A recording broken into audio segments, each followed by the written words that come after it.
तालियां बजाइए आप जब तक माननीय मुख्यमंत्री महोदय आपसे मिल रहे हैं, अभिवादन आपका स्वीकार करें, आपकी तालियां बजती रहें। ऐसे मुख्यमंत्री महोदय जो हमेशा युवाओं के लिए एक प्रेरणा है, खुद युवा है। एक जोरदार जयकारे के साथ भारत माता के, भारत माता के।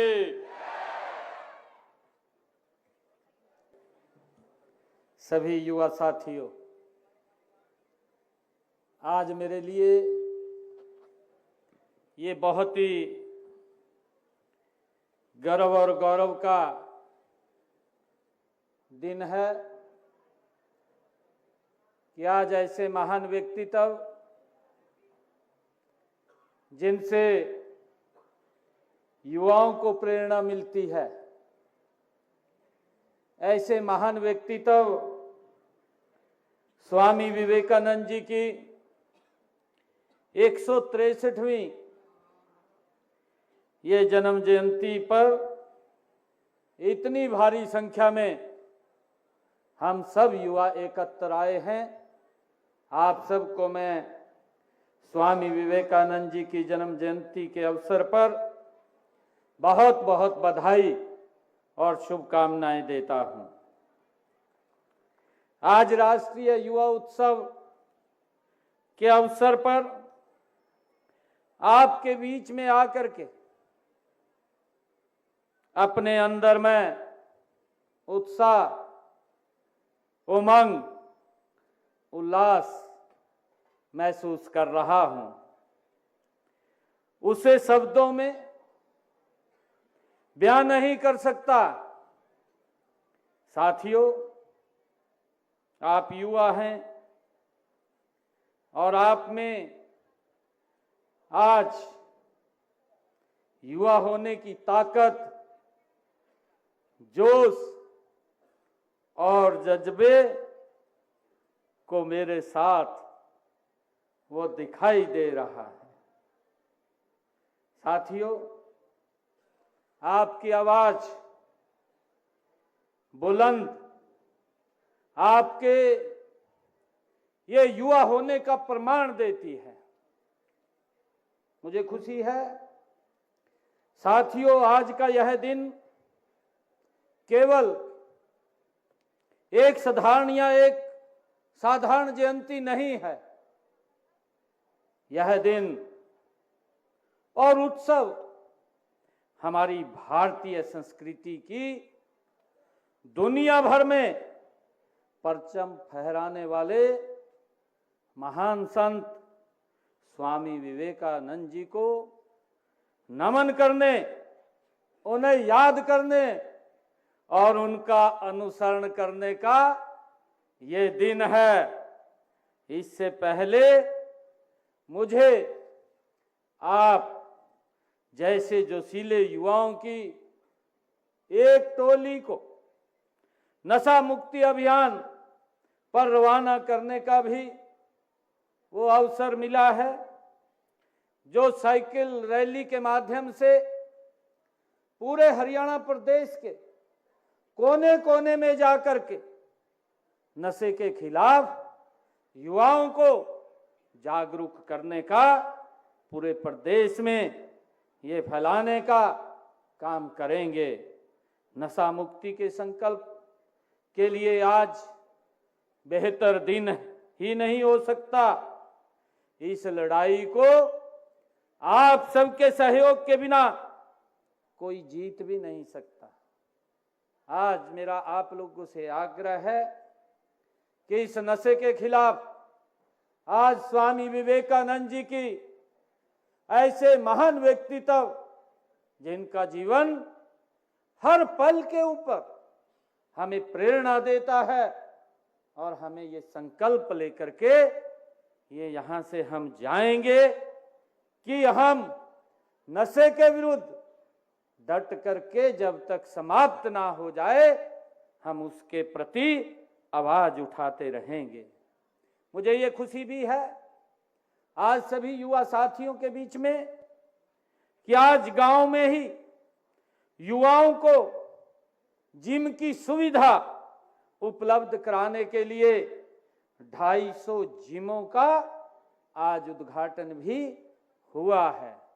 मेरे हरियाणा प्रदेश के युवाओं को आज इस जिम के माध्यम से एक नई उनको उमंग और उत्साह से, जोश से, वो उनको इन जिम के माध्यम से शरीर स्वस्थ हो, नशे से दूर रहे, ऐसा 250 जिमों का उद्घाटन करने का भी मुझे अवसर मिला है। और इस नशे के खिलाफ आज हमारे युवा साथी ने एक युवाओं को प्रेरणा देने वाले एक गीत का भी लोकार्पण किया है। उससे भी युवाओं में नशे के प्रति वो ना जाए, नशे के विरुद्ध में खड़ा हो, उस गीत से भी हम सबको प्रेरणा मिलेगी। इसके अलावा निजी क्षेत्र में रोजगार की मदद के प्रति हमारे युवा साथी जिन्होंने ITI या अन्य डिप्लोमा किया है, ऐसे युवा साथियों को उनको ऑफर लेटर भी आज दिए गए हैं, वो भी आप लोगों के बीच में है।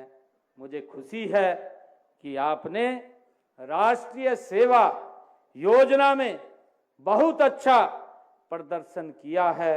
इसके लिए अवार्ड जीतने वाले मैं 25 युवाओं को आज सम्मानित भी किया है। साथ ही 100 वॉलंटियर्स को भी सम्मानित करने का मुझे अवसर मिला है। मैं सभी को बहुत बहुत बधाई और शुभकामनाएं देता हूं।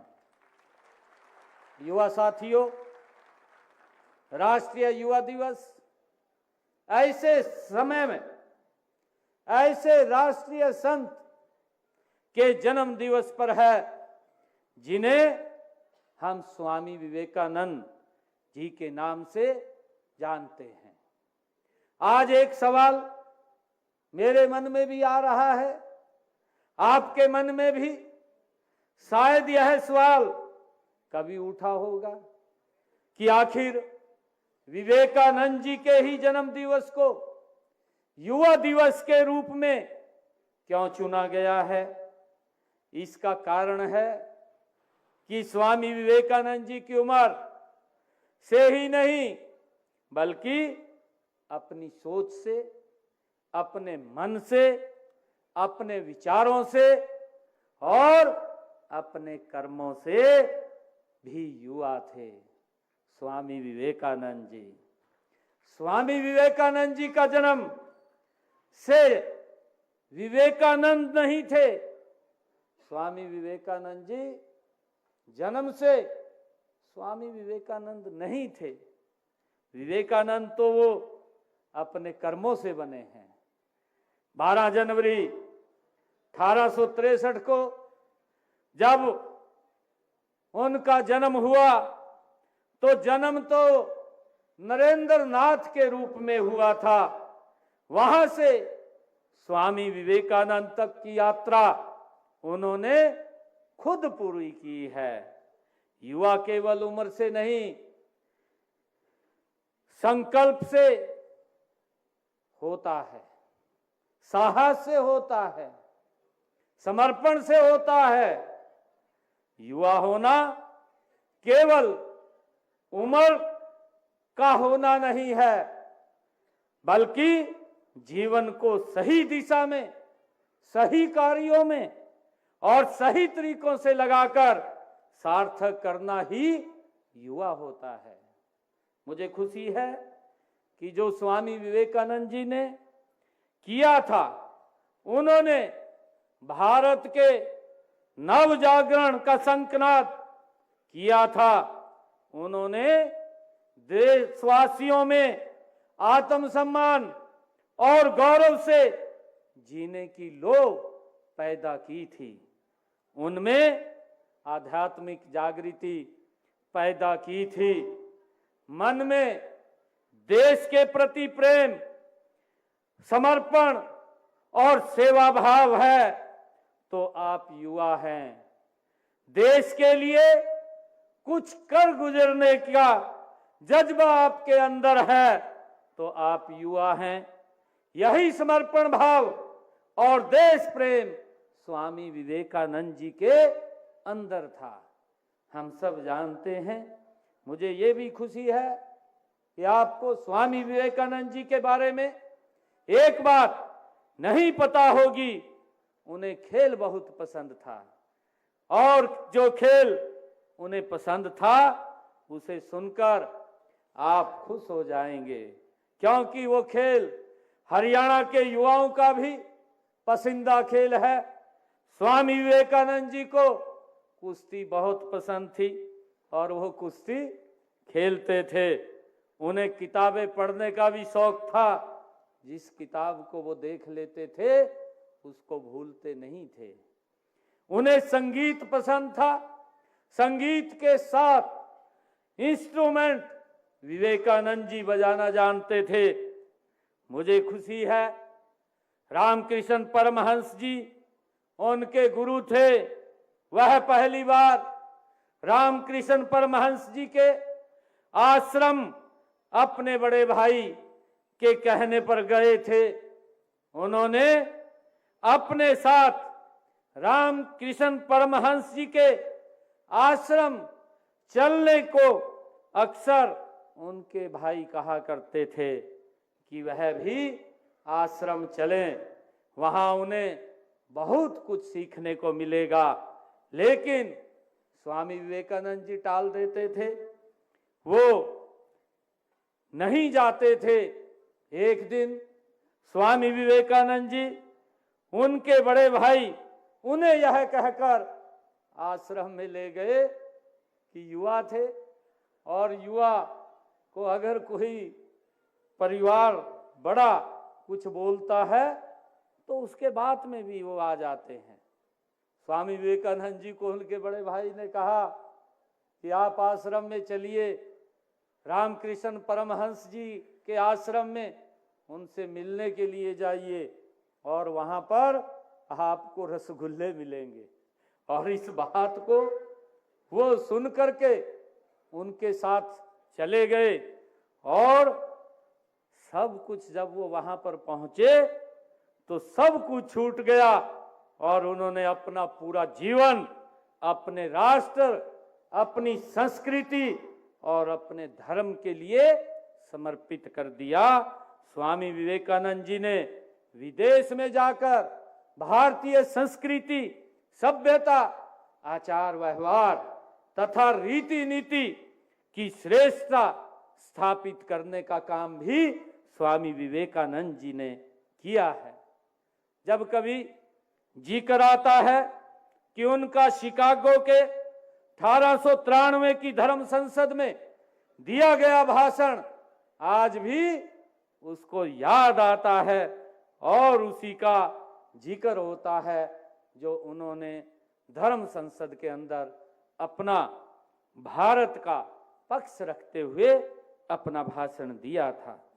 मुझे ये भी खुशी है मित्रों कि यह युवा उत्सव हम उस समय में मना रहे हैं जब पूरे देश में भारत संविधान का अमृत महोत्सव मना रहा है। हमारा संविधान एक जीवंत दस्तावेज है। इसने विविधताओं से भरे इस देश को पिछले 75 सालों से एक सूत्र में पिरो करके रखा है। हमारे संविधान और संस्थाओं के भविष्य की जिम्मेवारी भी आपके कंधों पर है। आगे चलकर संविधान की मूल भावना के अनुरूप देश आपको ही चलाना है। इसलिए जरूरी है कि जब संविधान बना तब देश के सामने क्या हालात थे, संविधान सभा की बहसों में उस समय क्या हुआ था, आपको इन सब विषयों की जानकारी होनी चाहिए। इससे संविधान के प्रति जो निष्ठा पैदा होती है वह हमारे लोकतंत्र को, हमारे संविधान को और देश व प्रदेश के भविष्य को मजबूत करेगी। साथियों, भारत आज दुनिया का सबसे अधिक युवा आबादी वाला देश है। मैं माननीय प्रधानमंत्री जी भी विशेष रूप से मैं उनका आभारी हूं। उन्होंने विकसित भारत के लिए युवाओं को पहला स्तंभ माना है।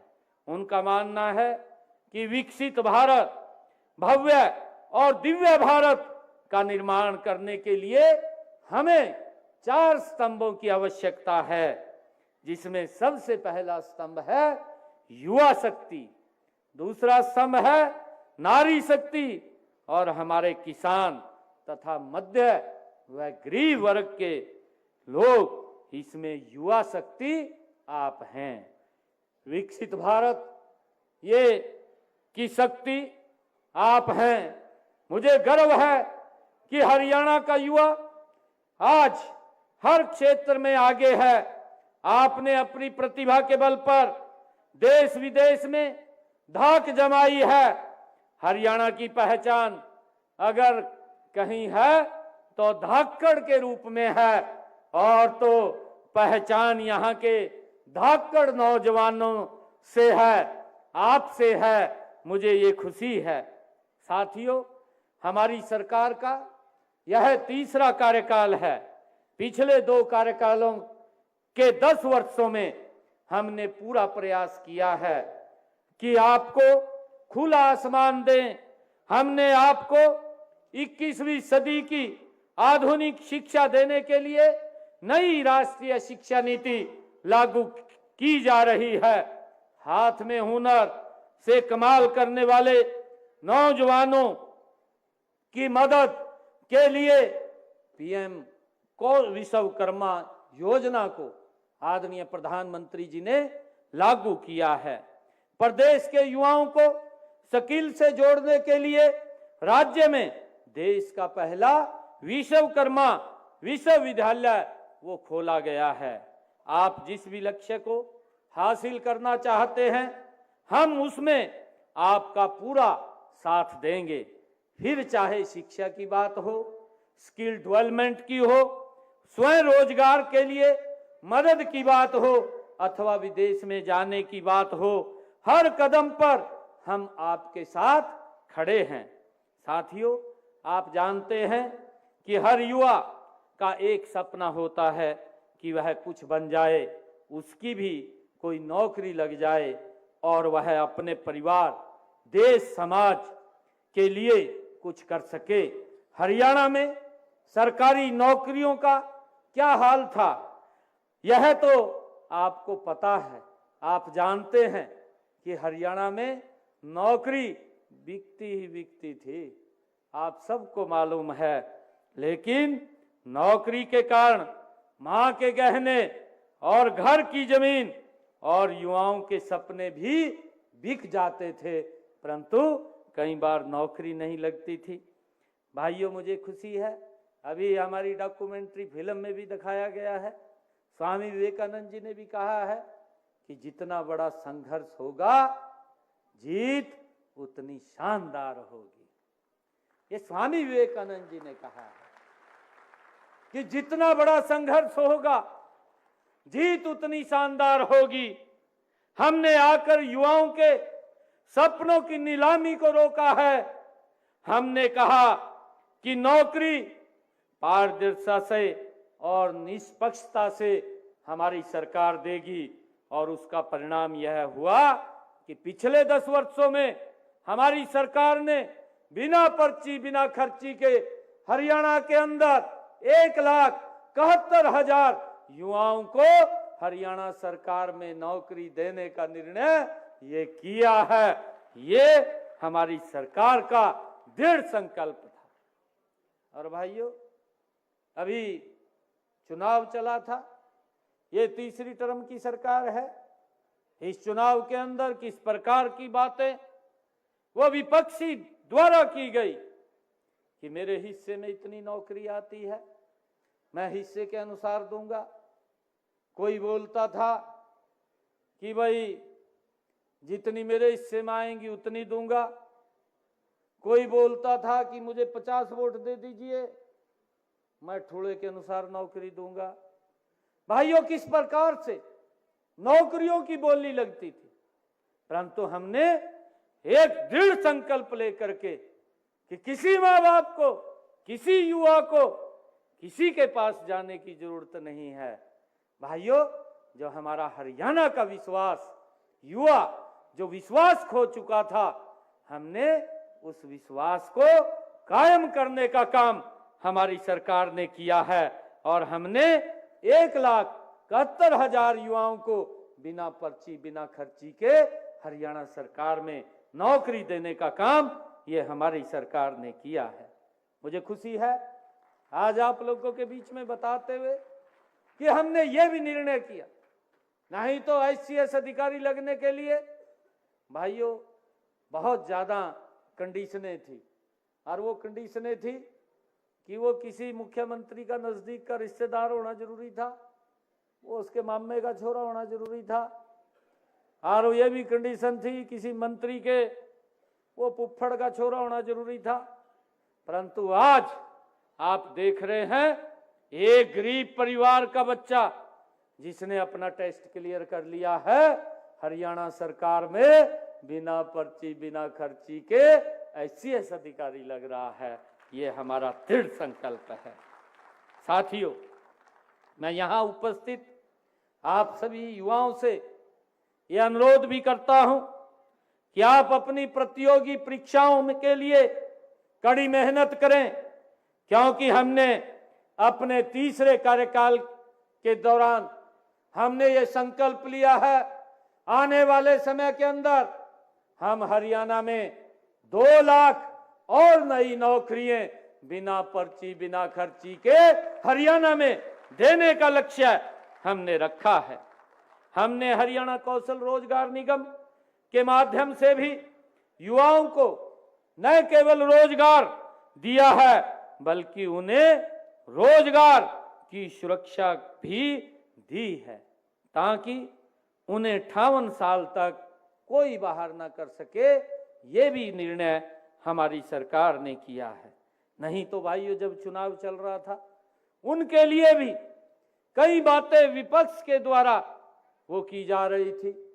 अरे वो सेवाएं दे रहे थे, हरियाणा सरकार में वो लगे हुए थे, HKRN पार्ट 1 पार्ट 2 के माध्यम से लगे हुए थे, परंतु इस प्रकार की भाषा बोली जा रही थी कि हम आएंगे, HKRN को समाप्त कर देंगे, उन युवाओं के भविष्य के में अंधकार में ले जाएंगे, उनको बाहर का रास्ता दिखा देंगे। हमने कहा ऐसे 1,20,000 युवाओं को कोई छू भी नहीं पाएगा। हमने उनकी नौकरी को सुरक्षित करने का काम ये हमारी सरकार ने किया है। भाइयों, हमने ये भी नल जल मित्र कार्यक्रम के तहत हीरो मोटो कॉपर्स लिमिटेड से 6,000 युवाओं को प्रशिक्षण भी दिलवाया है। वे ग्रामीण क्षेत्र में जलापूर्ति के लिए वो मदद करेंगे।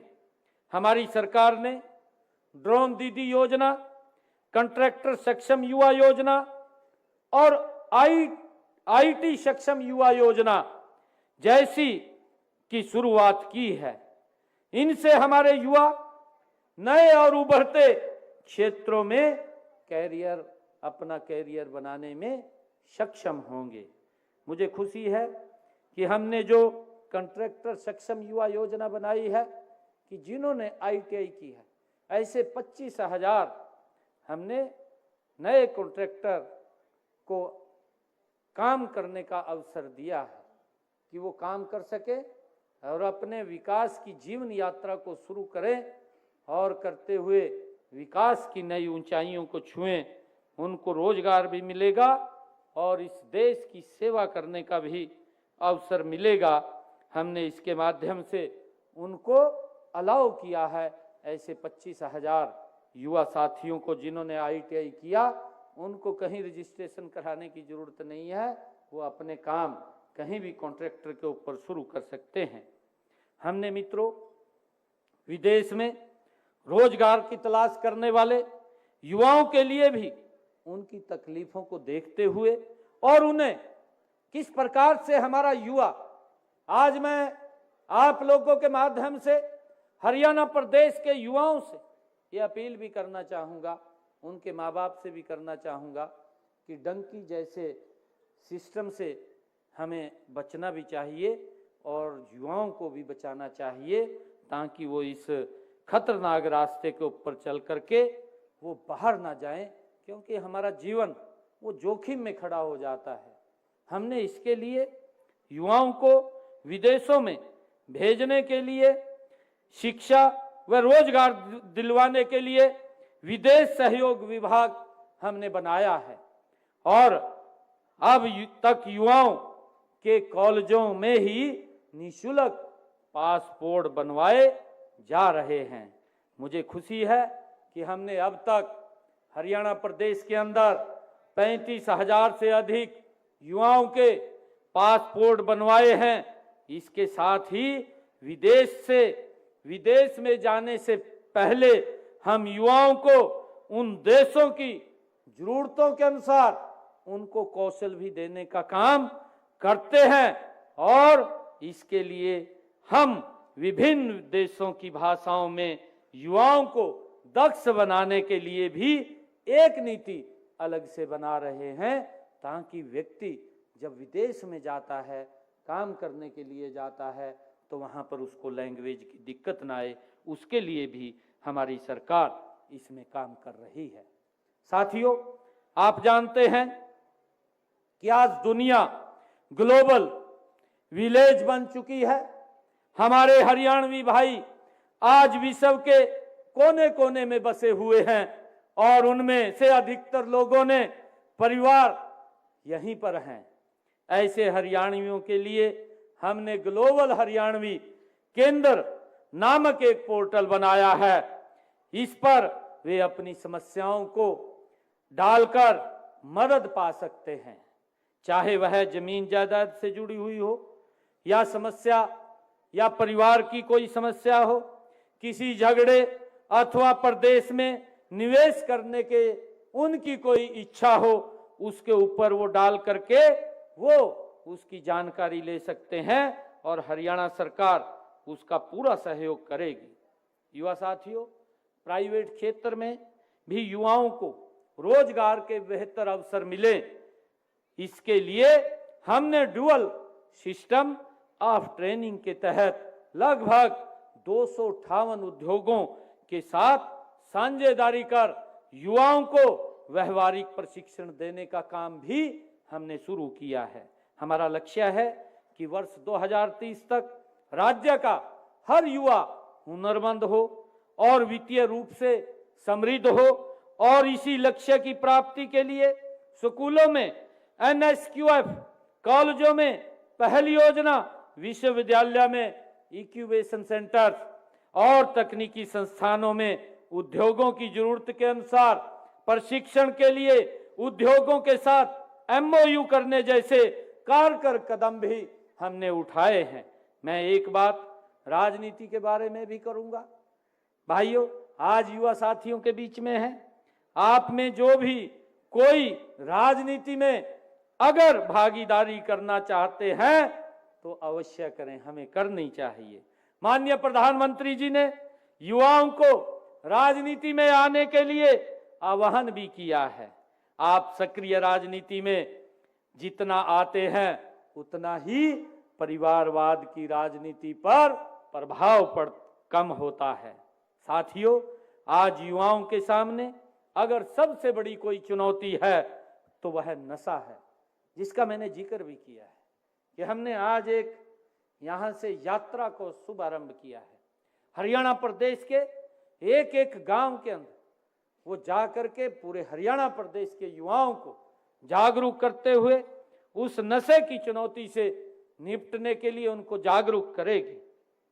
तो वह जो नशा है, आपको खुद को भी इसमें जाने से रोकना है, अपने मित्र बंधु को भी इसमें जाने से बचाना है। आज हमें ये संकल्प लेना है और जो इसमें जा चुके हैं उन्हें बाहर कैसे निकाला जाए, इसकी भी हमने चिंता करनी है। मैं नशे की आदत को समस्या नहीं, चुनौती मानता हूं।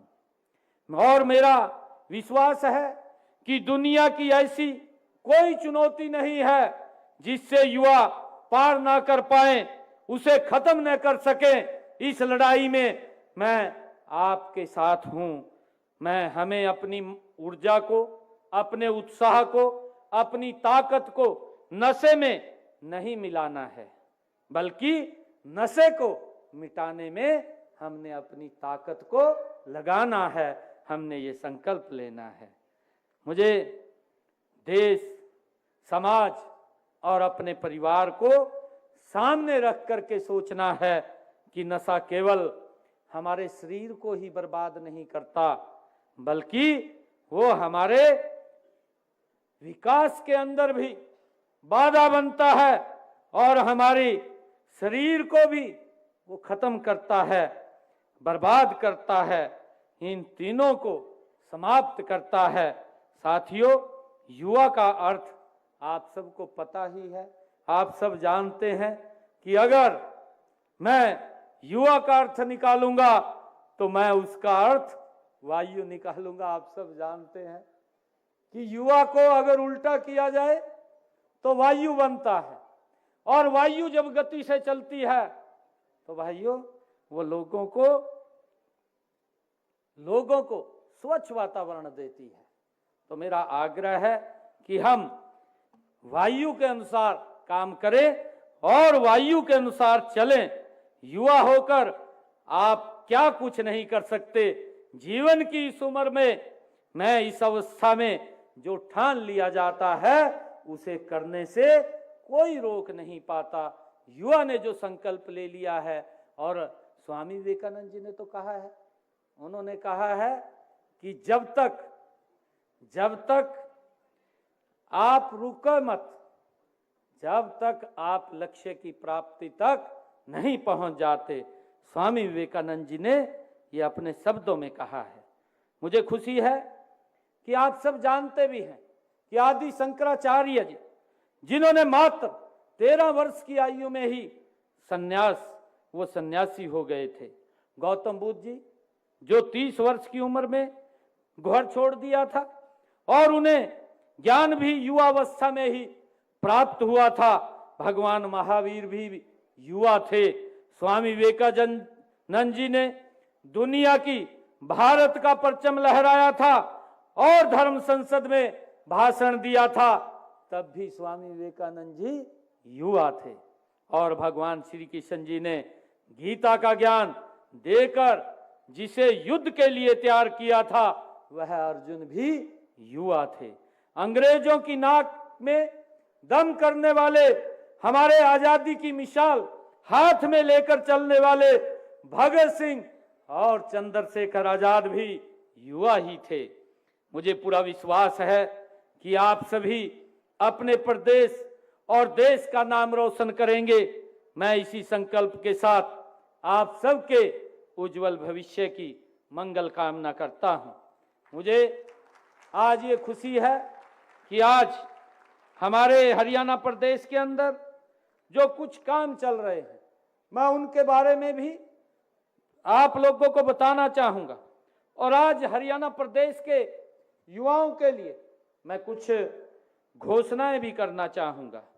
हम हरियाणा खेल उपकरण प्रावधान योजना 2024-25 के तहत खेलों के मुफ्त खेल उपकरण देते हैं। अब इस योजना में युवा क्लबों को भी शामिल किया जाएगा। आज मैं ये घोषणा करता हूं, और उन्हें 8 अधिसूचित खेलों के लिए मुफ्त खेल उपकरण दिए जाएंगे। इन खेलों में वॉलीबॉल, फुटबॉल, बास्केटबॉल, हैंडबॉल, मुक्केबाजी, कुश्ती, जूडो और क्रिकेट शामिल हैं। हर साल खेल विभाग युवा क्लबों के लिए 2 साहसिक खेल शिविरों का आयोजन भी करेगा। मैं यह भी घोषणा करता हूं कि राज्य के वार्षिक खेल कैलेंडर में अंतर युवा क्लब खेलों को शामिल किया जाएगा। खेल विभाग इन खेलों का आयोजन कर हर साल करेगा। मैं ये भी घोषणा करता हूं कि हम हरियाणा के हर ब्लॉक में कम से कम एक ITI खोलेंगे। राज्य में 142 ब्लॉक हैं, हर ब्लॉक के ऊपर एक एक ITI वो खुलेगी, इसकी भी मैं आज घोषणा करता हूं। जिनमें से 26 ब्लॉक ऐसे हैं जहां ITI नहीं है, इनमें से 6 ब्लॉकों में नई सरकारी ITI खोलने का प्रस्ताव पहले ही हमने स्वीकृत किया जा चुका है और भवन निर्माण प्रक्रिया चालू है। शेष 20 ब्लॉकों में ITI खोले जाएंगे, इन पर 400 करोड़ रुपए की लागत आएगी, इसकी भी मैं आज घोषणा करता हूं। मैं ये भी आज कहना चाहता हूं कि हमारे काफी युवा विदेशों में रोजगार की तलाश में रहते हैं, लेकिन उस देश की भाषा का ज्ञान न होने के कारण उन्हें वहां बड़ी समस्या का सामना करना पड़ता है। हमने यह निर्णय किया है कि युवाओं को विदेशी भाषा सिखाने और उससे संबंधित एजेंसी से प्रमाणित करवाने का खर्चा सरकार वहन करेगी। ये भी निर्णय आज हमने किया है। हमने ये भी निर्णय आज किया है, आज मैं इसकी भी घोषणा करता हूं कि आज से हम हार्ट्रॉन एडवांस स्किल सेंटर परियोजना शुरू कर रहे हैं। इसके तहत पहले वर्ष में 87 एडवांस स्किल सेंटर खोले जाएंगे। ये केंद्र NSQF मान्यता प्राप्त प्रमाण पत्र प्रदान करेंगे। इससे हमारे युवाओं को राष्ट्रीय अंतर्राष्ट्रीय स्तर पर मान्यता प्राप्त कौशल मिल सकेगा, इसकी भी मैं आज घोषणा करता हूं। इससे पहले हार्ट्रॉन के स्किल सेंटर मुख्य रूप से जिला स्तर पर ही खुले हैं। इनमें बुनियादी कंप्यूटर शिक्षा ही दी जाती है। पहली बार एडवांस स्किल सेंटर उपमंडल और ग्रामीण विकास खंडों में खोले जा रहे हैं। इनमें आर्टिफिशियल इंटेलिजेंस, साइबर सुरक्षा और ब्लॉकचेन जैसी उभरती हुई तकनीकों में उन्नत प्रशिक्षण दिया जाएगा। इससे युवाओं के लिए रोजगार की संभावनाएं बढ़ेंगी। भाइयों, मैं अंत में एक बार फिर आप सबको राष्ट्रीय युवा दिवस और स्वामी विवेकानंद जयंती की हार्दिक बधाई देता हूं। आपके बीच आकर आज अपने अंदर की एक नई ऊर्जा, उमंग और उत्साह और विश्वास को महसूस कर रहा हूं। आज आपके साथ से जो मैं भी खुद को युवा महसूस कर रहा हूं, आप सभी को मैं बहुत बहुत बधाई और शुभकामनाएं देता हूं। स्वामी विवेकानंद जी ने एक वाक्य कहा था और उस वाक्य को बोल करके मैं अपनी वाणी को विराम दूंगा। स्वामी विवेकानंद जी ने कहा था कि पहले हर अच्छी बात का मजाक होता है। स्वामी विवेकानंद जी ने कहा कि सबसे पहले अच्छी बात का मजाक होता है, लोग मजाक बनाते हैं, फिर उसका विरोध करते हैं, अंत में उसे स्वीकार करते हैं। ये हमारी इस संस्कृति का आधार है। ये हमारे स्वामी विवेकानंद जी ने कहा था। मैं आप सबको आज स्वामी विवेकानंद जी की जयंती की बहुत बहुत बधाई और शुभकामनाएं देता हूं। बहुत बहुत धन्यवाद। जय हिंद, जय भारत, जय भारत मां। और आप सबसे आग्रह करूंगा कि हम सब एक भारत के संविधान की ये प्रतिज्ञा भी हम सब अपने अपने स्थान पर खड़े होकर के लेंगे।